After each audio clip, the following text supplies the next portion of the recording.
À l'ouest de l'Ukraine, dans l'oblast de Ternopil, la petite ville de Pochaïv ou Pochaïev abrite l'un des monastères les plus beaux jamais construits, autant à l'extérieur qu'à l'intérieur.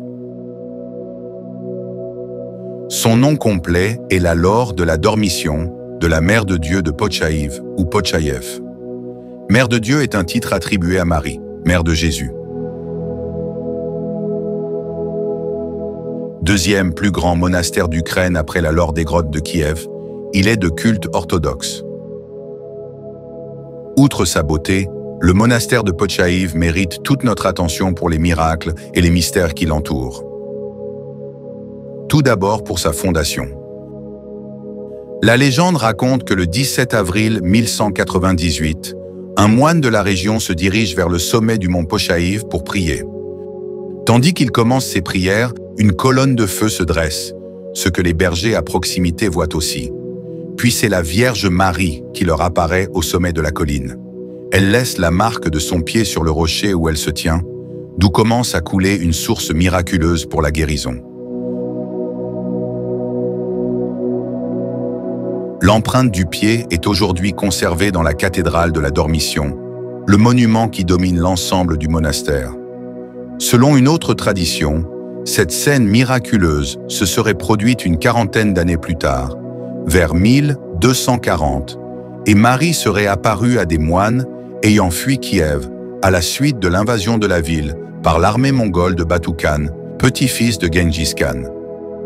Quelle que soit l'année où se produit ce miracle, il attire ensuite moines et pèlerins.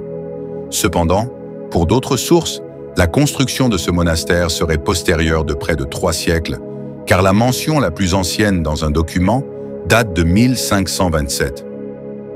Un nouveau miracle se produit plus tard au XVIe siècle, dont il existe différentes versions. En résumé, un religieux offre une icône de Pochaïev à Anna Oïska, noble dame de la région.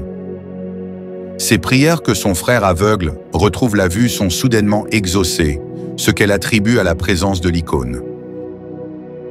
Face à ce miracle, elle décide de l'offrir au monastère, qui la conserve comme relique, avec l'empreinte du pied de Marie. Selon les chroniques du monastère, cette icône contribua à la réalisation de centaines de miracles. Le plus marquant date de 1675. Tandis qu'ils sont inévitablement condamnés à la mort par les envahisseurs turcs, les habitants réfugiés dans le monastère commencent à prier et chanter des hymnes à Marie. Elle apparaît alors dans le ciel, accompagnée d'anges et de Saint Job de Pochaïev. Elle étend son vaste manteau au-dessus du monastère, ce qui a pour effet de terrifier les assiégeants qui finissent par être défaits. Selon la tradition, nombre d'entre eux se convertirent au christianisme. Par la suite, le monastère eut à subir les bouleversements politiques de cette région, dont la période soviétique, les 2 guerres mondiales, puis la guerre en Ukraine, mais il fonctionne toujours. N'est-ce pas une forme de miracle?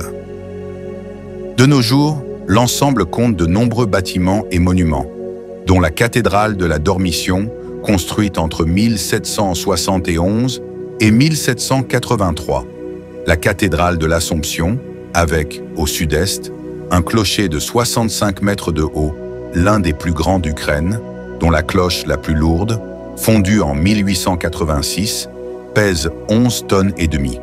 Le monastère abrite aussi la cathédrale de la Trinité, plus récente, car elle fut construite entre 1906 et 1912.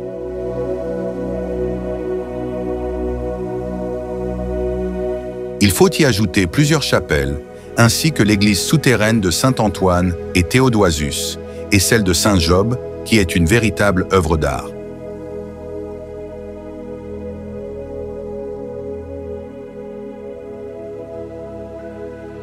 L'ensemble de la Laure de la Dormition de la Mère de Dieu de Pochaïv est magnifique, même sous la neige. Alors, quelle que soit la saison, n'hésitez pas à vous y arrêter si vous en avez l'occasion. Peut-être que s'accomplira un nouveau miracle?